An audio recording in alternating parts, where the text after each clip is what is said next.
నమస్తే. మనం డైజెషన్ గురించి, గట్ అండ్ బ్రెయిన్ వీటి కనెక్షన్ గురించి తెలుసుకుని వీటిని కరెక్ట్గా మెయింటైన్ చేసుకోవడం ఎలా, అండ్ మన హార్మోన్ హెల్త్ని, ఫ్యాట్ లాస్ని ఇవి ఎట్లా ఇన్ఫ్లుయెన్స్ చేస్తాయి, అండ్ రైట్ వేస్లో వీటిని కరెక్ట్గా మెయింటైన్ చేసుకుని మనం ఫ్యాట్ లాస్ ఎలా అవ్వచ్చు, హార్మోన్ హెల్త్ ఎలా పెంపొందించుకోవచ్చు, వీటి గురించి ఈ వీడియోలో డిస్కస్ చేసుకోబోతున్నాం. And there are really interesting facts about the gut and brain connection. మనం రెగ్యులర్గా we keep talking about it. నాకు గట్ ఫీలింగ్ ఉంది, బటర్ఫ్లైస్ ఇన్ మై స్టమక్ అని, ఇలాంటివి మనకి బాగా బాధ అనిపించినప్పుడు కూడా generally we feel the pain here, కడుపులోంచి దుఃఖం వచ్చేస్తూ ఉంటుంది మనకి.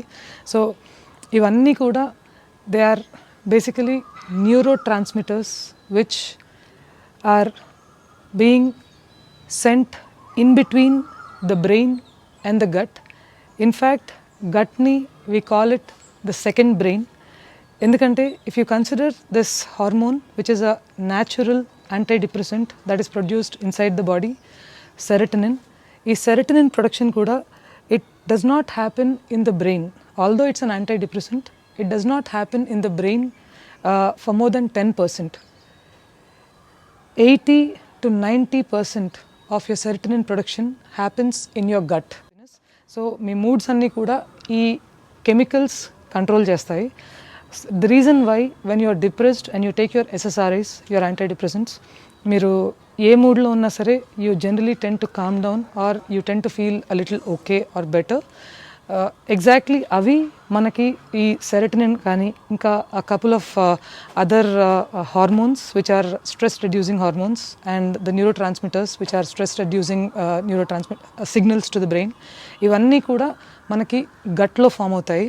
సో మనకి స్ట్రెస్ వల్ల వచ్చే ఫ్యాట్ ఏదైతే ఉంటుందో అది రెడ్యూస్ చేసుకోవడానికి మనం we can work on the right kind of foods and reduce the fat.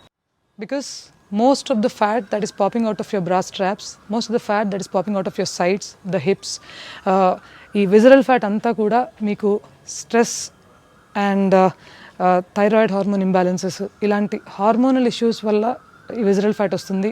Visceral fat ఎక్కువ ఉన్నప్పుడు హార్మోనల్ ఇష్యూస్ కూడా పెరుగుతూ పోతాయి. సో తగ్గడం కష్టమవుతుంది. సో వీటిని ఫుడ్స్తో కంట్రోల్ చేసుకోవచ్చు అనుకుంటున్నాము. But before that the facts that we should know how this process is going bad. అంటే గట్కి బ్రెయిన్కి కనెక్షన్ ఏంటి అనేది మనకు అర్థమైంది. But why is this process going bad? Why are we not able to live like our ancestors did?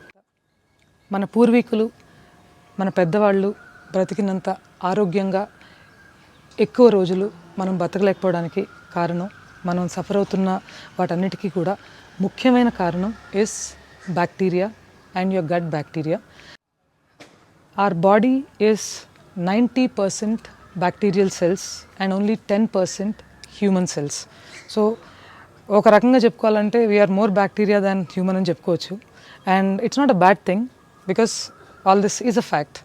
And మనం ఒక 1928లో ఈ antibiotics కనిపెట్టినప్పటి నుంచి 1930లో వాటిని యూజ్ చేయడం మొదలుపెట్టిన దగ్గర నుంచి సిన్స్ అ సెంచరీ, 100 సంవత్సరాల నుంచి ఈ బ్యాక్టీరియా మీద వార్ వేజ్ చేస్తూ వచ్చాము.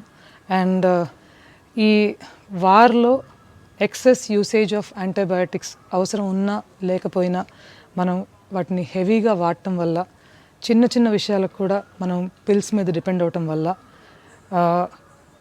మంచి బ్యాక్టీరియాని కూడా మనం చంపేశాము.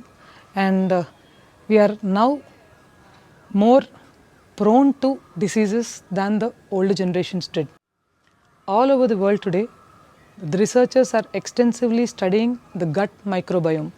And a gut microbiome ki unna importance enti, how does it work? And వీటన్నిటిని స్టడీ చేస్తూ చాలా సర్వేస్లో, చాలా రీసెర్చ్ పేపర్స్లో మనకి వెల్లడైన ఫ్యాక్ట్స్ ఏంటంటే, మనం ఇందాక మాట్లాడుకున్న excess usage of antibiotics, processed foods ఎక్కువగా కన్జ్యూమ్ చేయటం వల్ల, అండ్ ఏ డిసీజెస్ ఉన్నా సరే మనం వాటిని సింథటిక్ పిల్స్తో క్యూర్ చేసుకోవడానికి ట్రై చేయడం వల్ల, ఇవన్నిటి సైడ్ ఎఫెక్ట్సే ఈ మంచి బ్యాక్టీరియా ఇన్ ది గట్ని కూడా చంపేయటం. అండ్ దాన్ని మళ్ళీ ప్రమోట్ చేయడానికి ఆర్ దాని యాబ్సెన్స్ని మనం రీసెట్ చేయడానికి we are using prebiotic and probiotic capsules. Because this microbiome is made up of trillions of bacteria, fungi, viruses, and ఇవన్నీ కూడా ఒక 500 to 1000 varieties of them are present in your gut or ideally should be present in your gut. ఇవన్నీ hundreds and thousands of functions చేస్తూ మీరు తీసుకునే ఫుడ్లోంచి ఏ వైటమిన్ని ఎలా absorb చేసుకోవాలి, ఎంత అబ్జార్బ్ చేసుకోవాలి, ఏ వైటమిన్స్ని గట్లో సింథసైజ్ చేయాలి. Because your B12 is synthesized in the gut. Serotonin గురించి మాట్లాడుకున్నాం, serotonin is synthesized in the gut. So ఎన్నో సంవత్సరాల నుంచి వెజిటేరియన్ ఫుడ్స్ తీసుకుంటూ కూడా B12ని గట్లో సింథసైజ్ చేయగలిగి ఇప్పుడు గత 15 సంవత్సరాలుగానో 20 సంవత్సరాలుగానో వెజిటేరియన్స్ కాబట్టి B12 సింథసైజ్ కాదు మీకు బాడీలో. So you have to go with either the external supplements or start taking at least egg అని చెప్పి మనకి వీఆర్ హ్యావింగ్ ప్రిస్క్రిప్షన్స్. సో ఈ గట్ బ్యాక్టీరియాని మనం కరెక్ట్గా ఉంచుకోలేకపోవడం వల్ల యాజ్ అ జనరేషన్ ఫెయిల్ అయిపోవడం వల్ల we are having to adapt to these external sources of vitamins, external sources of minerals and external sources of prebiotics and probiotics. Malli indulo kuda we are going with synthetic supplements. Say B12 severe deficiency undi, you have taken supplements, or say D vitamin concerns unnai, you are living in cold countries or in countries where you don't see sun at all. సంవత్సరానికి 3 నెలలు మాత్రమే summer, అందులో కూడా ఆ 3 నెలల్లో కూడా రోజు 3 గంటలు మాత్రమే సన్.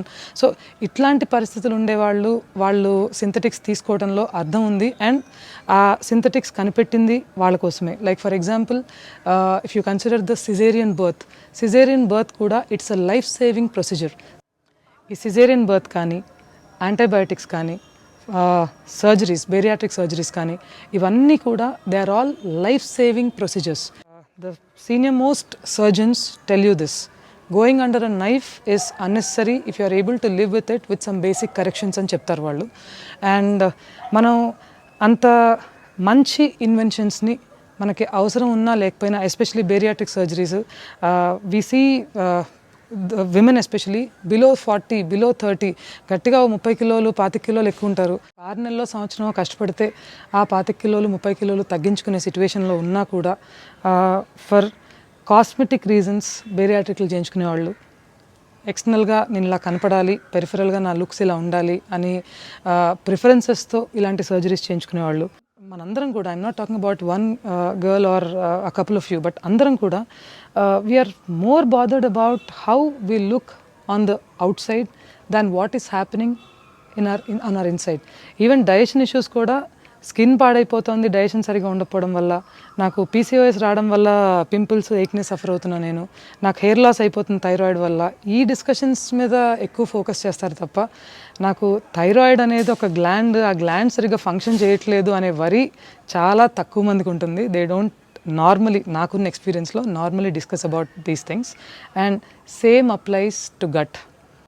మనం we are losing on that bacteria and it plays a major role in fighting your infections naturally, in responding to the medicines. మీ బాడీ ఒక మెడిసిన్ బయట నుంచి, మనం సింథటిక్ మెడిసిన్ అవ్వచ్చు, న్యాచురలీ అవైలబుల్ కెమిస్ట్రీ అవ్వచ్చు, ఆ మెడిసిన్కి బాడీ రెస్పాండ్ అయ్యే విధానం చాలా it is dependent on the microbes. ఎందుకంటే మీ gut microbiome is a varied range of trillions of bacteria, fungi and viruses. ఇవన్నీ కూడా బాడీని కాపాడటానికి ఉపయోగపడేవి. Most of the gut bacteria that we are talking about. And దీన్ని మనం ఇలాంటి ప్రాసెస్ వల్ల పాడు చేస్తాము. ఇవన్నీ కూడా ఈ గట్ మైక్రోబయోమ్ మీద ఎఫెక్ట్ చూపించడం వల్ల సరైన వైటమిన్ అబ్జార్ప్షన్ ఉండదు, సరైన న్యూట్రియంట్ అబ్జార్ప్షన్ ఉండదు, పోషకాలు అందట్లేదు కాబట్టి మళ్ళీ సింథటిక్ పిల్స్ తీసుకుంటాము. ఆ సింథటిక్ పిల్స్ మీద మనం ఎన్ని రోజులు డిపెండ్ అయినా కూడా దానివల్ల అంతో ఎంతో సైడ్ ఎఫెక్ట్స్ లేకుండా పోవు. And say iron absorption, iron pills, synthetic pills తీసుకుంటే చాలామందికి పడవు, they will have digestion issues. Again this kind of synthetic pills in some cases effect the gut bacteria. ఈ గట్ బ్యాక్టీరియాని ఇలా నానా విధాలుగా హింసించి దీని మీద వార్ ప్రకటించి మనం బయటికి తోసేయడం వల్ల we are suffering obesity, psoriasis, osteoporosis, hormone health issues. ఇవన్నీ కూడా gut bacteria has a role to play in it.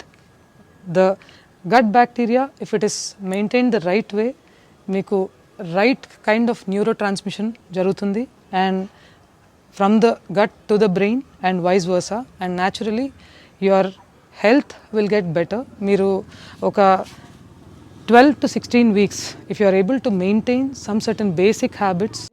So solution is very simple. Wake up early in the morning as much as possible. Go for your pranayama at least 10 minutes per day, and me sleeping ఎంత వీలైతే అంత, వారానికి 2 రోజులు 3 రోజులైనా try to make it as early before 12 as possible. మీరు ఒకవేళ 11-11:30కి మీకు అలవాటు ఉంటే అట్లీస్ట్ ఒక 1 hour యువతల వైపుకి అలా జరుపుకుంటూ, if you start sleeping better, if you start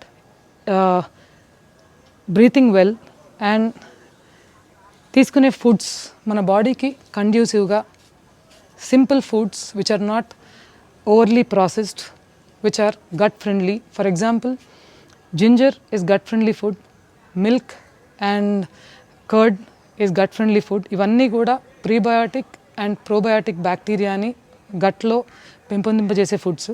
అలాగే you have ghee which is one of the vital foods to set your gut bacteria right, homemade desi ghee. And వీటిని స్పెషల్గా ఎన్ని టీ స్పూన్లు తీసుకోవాలి, ఎన్ని గ్రాములు తీసుకోవాలి ఇలా ఆలోచించాల్సిన అవసరం లేదు.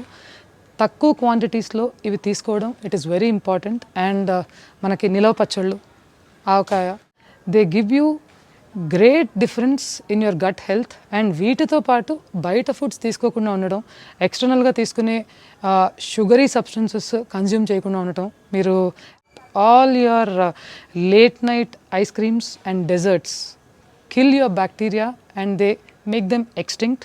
అండ్ అక్కడి నుంచి మీకు ప్రాబ్లమ్స్ స్టార్ట్ అవుతాయి. అవి ఆపేస్తే సింపుల్గా ప్రాబ్లమ్స్ సాల్వ్ అయిపోతాయి. బట్ అంత సింపుల్ సొల్యూషన్ మనకు నచ్చదు కాబట్టి we look for complicated solutions. ప్రాబ్లమ్ని ఇంత పెద్దగా ఎక్స్ప్లెయిన్ చేసింది ఓ 16 మార్కుల క్వశ్చన్ లాగా, ఆన్సర్ ఏంటి 2 మార్కులకే రాసింది. ఇంత సింపుల్ సొల్యూషన్ చెప్పింది ఏంటి? The right things are really simple to do and follow. మనం ప్రాబ్లమ్ని అర్థం చేసుకోకుండా ప్రాబ్లమ్ని కాంప్లికేట్ చేసుకుని, అంత కాంప్లికేటెడ్ ప్రాబ్లం కాబట్టి దాని గురించి మనం కొద్దిగా తెలుసుకుని, కొద్దిగా చదివి, నా బోటి వాళ్ళు ఎవరైనా చెప్తే ఓ దీని వెనకాల ఇంత సైన్స్ ఉందా అంటే దీని సొల్యూషన్ కూడా చాలా కాంప్లికేటెడ్గా ఉండాలని మనం ఊహించుకుని దాన్ని పెద్ద సొల్యూషన్ ఉండాలి అని మన ఇమాజినేషన్కి మనం అలా చేస్తూ ఉంటాం. It is not required for you to follow any rocket science to see good results with your gut health. ఇందాక మాట్లాడుకున్న నిలవ పచ్చళ్ళు, సగ్గుబియ్యం వడియాలు, అన్నం వార్చిన గంజి, పెరుగు, మజ్జిగ, పాలు, ఇలాంటి బేసిక్స్ని రైట్ టైంలో రైట్ అమౌంట్స్లో కన్జ్యూమ్ చేసుకుంటే, my major goal when I plan your diet plans is to ensure that I'm giving you the right gut health to start with. Most of our online programs also work around setting the gut health right first, and akkadi nunchi we take it forward to set their hormone health or itaratra health concerns gaani, ala fat gain gaani, obesity gaani, వీటిని set చేయడానికి first step will be setting their gut health right with simple process that we have discussed today. 12 వారాలు బయట food తినకుండా ఉంటాం ఏంటి? Cravings control చేసుకోమంటావు ఏంటి 12 weeks? Impossible. I'm not asking you to go with 12 weeks. Try for the first 3 weeks. 3 weeks మీరు మీ క్రేవింగ్స్ని కొంచెం control చేసుకుని, if you are able to go with this diet, మనం మాట్లాడుకున్న ట్రెడిషనల్ డయట్స్కి వెళ్తే మీ గట్ హెల్త్ ఇంప్రూవ్ అవడంతో పాటే మీ cravings కూడా తగ్గుతాయి. ఎందుకంటే గట్లో రైట్ కైండ్ ఆఫ్ బ్యాక్టీరియా లేకపోవడం వల్ల, right amount of prebiotic and probiotic supply లేకపోవడం వల్ల మీకు స్ట్రెస్ ఎక్కువయ్యి దాన్ని కంపెన్సేట్ చేయడానికి coffee, tea, alcohol and cigarette, sugars ఎక్కువ ఉన్నవి, ఎక్కువ సాల్టీగా ఉన్నవి, స్పైసీగా ఉన్నవి, వీటన్నిటినీ కూడా మనకి తినాలనిపించడానికి major reason is your compromised gut health. 3 వీక్స్లో ఆ గట్ హెల్త్ని మీరు సెట్ చేసుకునే కొద్దీ మీ క్రేవింగ్స్ తగ్గిపోతూ వస్తాయి. So your gut health is inversely proportional to your cravings. I have given you enough information. ఇందులోంచి take the good things, try following them for the next 21 days and let me know your results in the comments down below. Thank you. Namaste.